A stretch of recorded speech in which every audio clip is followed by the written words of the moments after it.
Yes. I'll tell you what one of the problems is with learning to drive.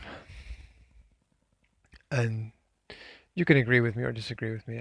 It's all individual. But when a person's learning to drive, everything they do is safe. And a car is a car, and you have a driving test. Not because everything is safe, but because everything is dangerous. Now, how can you possibly learn to drive or learn to understand driving if everything that you do is safe? Imagine a football game where you can't touch anybody. That would be safe, right? It wouldn't really be a game of football, though, would it? You need to experience where the line is. You need to cross over the line. You need to be tackled really hard in a game of football or basketball or rugby or whatever to understand the game. And when people learn to drive, everyone is told, "Oh, this is how you drive. This is a safe way to do it." But you never experience the extremes.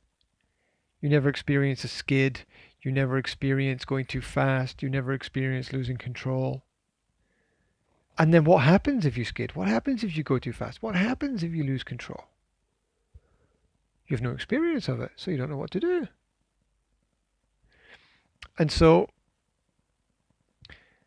in my experience, the best way to learn to drive is to take somebody out somewhere in a car and say, okay, push it. Push it to the limit. How fast can you go around this corner? How quickly can you stop? Push it to the limit.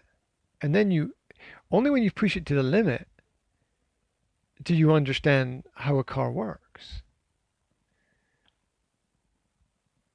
You know how easy it is to drive at a normal speed after you've driven at a really fast speed? It's the same as if you read a really complicated book and then you read a really easy book, right? The easy book is then super easy after you read the complicated book. So if you haven't driven a car really fast, it's always going to be difficult for you because everything's going to be fast. So you need to take a car out and drive a car super fast.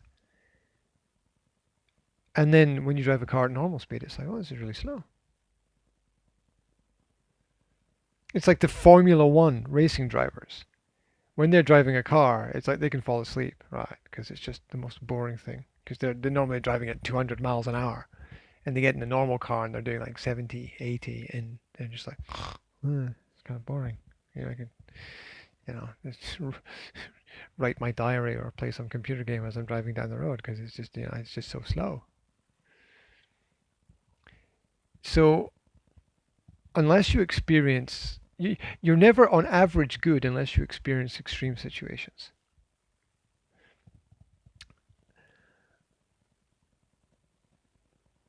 I learned to drive in a stolen car.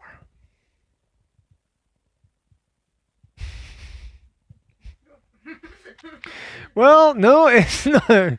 It wasn't. Somebody somewhere was not very happy about that. That's for sure. Yeah, I had some. We say dodgy, not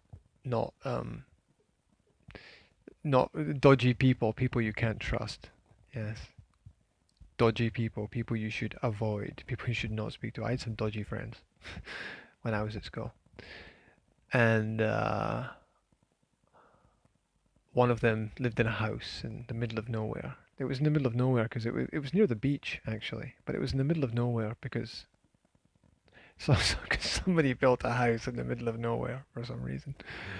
And his dad was involved in some kinds of criminal activity. And he said to me one day, have you ever driven a car? No. I said, you want to try? You want to drive? I said, what are you talking about? He said, don't tell anybody, but I've got a car. And we were 15, 16. And you can't drive a car until you're 17 legally. And I don't really know how he got the car, but it wasn't any normal way that he got the car. And so he said to me, bring some fuel, bring some petrol, fill up the car with petrol, and you can drive. You can come with us. All you need is petrol. So I thought, wow, this kind of sounds exciting, right? It's that opportunity of a lifetime. Do something rebellious. Do something dangerous. All I need is petrol. He's like 15 years old. Where am I gonna get petrol from? Well, I can't ask my mother. Right? Mom, do you have any petrol that I can have? What do you need petrol for? Fire? No, that wouldn't work. So I went to my dad, and yeah, I needed some reasoning here. So I had to think about this carefully. I said, Dad, in a couple of years, I'm gonna have my driving test, and I'm gonna have to prepare for that with driving lessons. And Dad's like, what are you talking about? It's about like driving lessons are really expensive, right? Yeah. What if I didn't need any driving lessons? What if I knew how to drive already? What are you talking about? Well, my friends have got this car and blah blah blah blah blah blah. All I need is some petrol.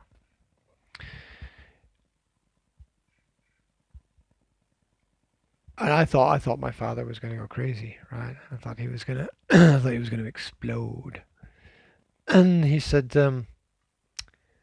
okay, but don't tell your mother. And so he found in his garage a can of petrol, and I got on my bicycle and I cycled to my friend's house with this can of petrol. Where are you going with that can of petrol? Nowhere.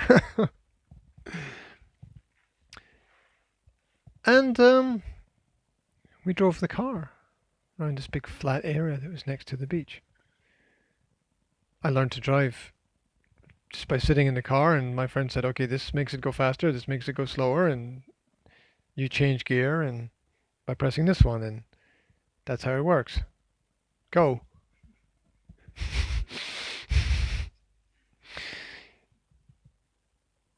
And so that was how I learned to drive. Driving as fast as possible around the beach and around this flat area of land next to the beach in this old car that was probably quite dangerous, but we were relatively careful, but we pushed things to the limit. And we did this for about 2 or 3 months, and after that the car was completely destroyed, so we couldn't do anything else with it. And when I then had driving lessons a year later, it was kind of easy because I had done all these crazy things. So driving slowly down a normal road was kind of boring. So you can't really expect to learn something or to master something if you don't experience the extremes of that theme or that topic or that subject. You don't really understand it. The same way, we were talking about computer games and gaming. If you don't look at the crazy games, the extreme games, and all those things, you don't really understand the world. You have to look at the whole spectrum of that world, of those ideas. And driving will always be complex and complicated if you don't push it.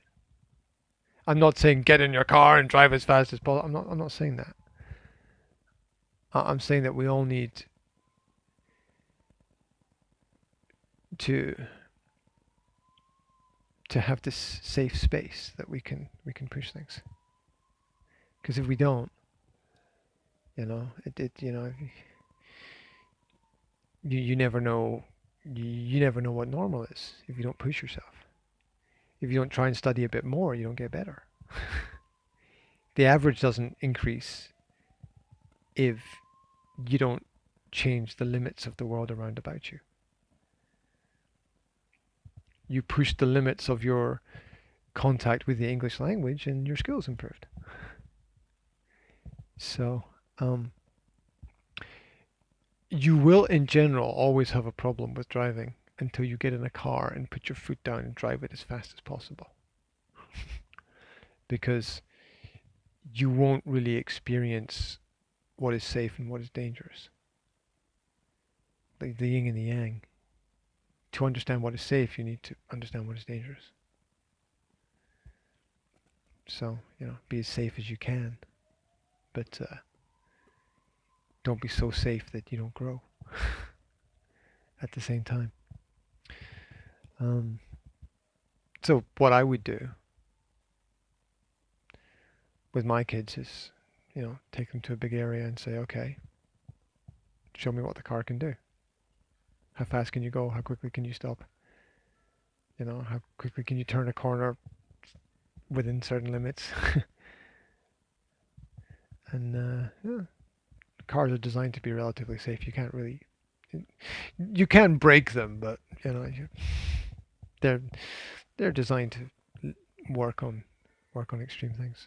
So something to think about. That's my advice on my advice on driving is, before you take your test, if you can, take a few risks.